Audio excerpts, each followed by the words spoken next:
Brothers and sisters, Jamaat Islam try to selling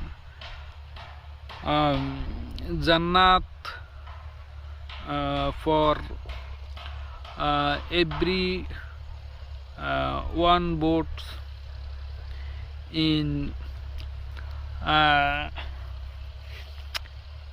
Darifallah.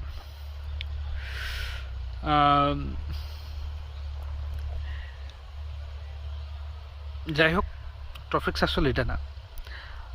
ব্যক্তিগতভাবে আমি আসলে নাসিরউদ্দিন পাটোয়ারির মতো ঢাকা ইউনিভার্সিটির স্টুডেন্টও না, এবং ওর মতো এত ভালো ইংলিশও বলতে পারি না। সে যেভাবে গতকালকে দেখলাম তো বলতেছিল ইংরেজি। মেন টপিক যেটা, সেটা হচ্ছে আজকে আমি যেটা বলতে চাচ্ছি, গতকালকে যে জিনিসটা দেখলাম সেটা হচ্ছে ভিডিওটা বা এটা হচ্ছে আরও 2-3 দিন আগের সম্ভবত, বাট আমার চোখে পড়ছে গতকালকে। আপনারা হয়তো এর আগে অনেকেই দেখেছিলেন।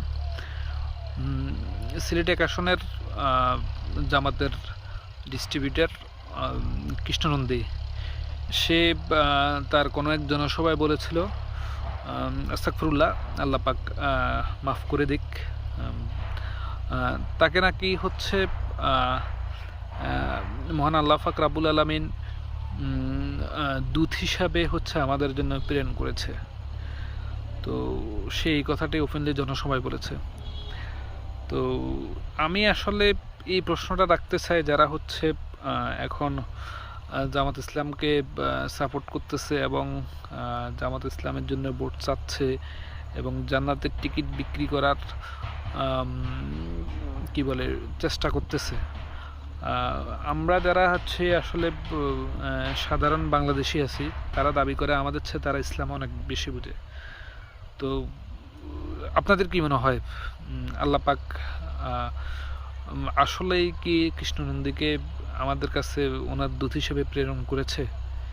এই প্রশ্নটার উত্তর আপনারা দিয়ে যাইয়েন। আপনাদের মধ্যে অনেকেই আছেন, বেশ কয়েকজন লোক যারা আমার কমেন্ট বক্সে এসে আমাকে আসলে এই নিয়ে কথাবার্তা বলেন, অনেকেই মেসেঞ্জারে আমাকে নক দিচ্ছেন। তো যারা কথাবার্তা বলেন এবং মেসেঞ্জারে নক দিচ্ছেন, নিশ্চয়ই তারা এই কথাটা শুনেছেন। আমাকে একটু জানাইয়েন যে আসলে আল্লাহ পাক ওনাকে আসলে কি আমাদের দূত হিসাবে কি ওনার দূত হিসাবে আমাদের কাছে প্রেরণ করেছেন কিনা। হ্যাঁ, কৃষ্ণনন্দীকে আল্লাহ মাফ করুক আমাকে। আমার আপনাদের কাছে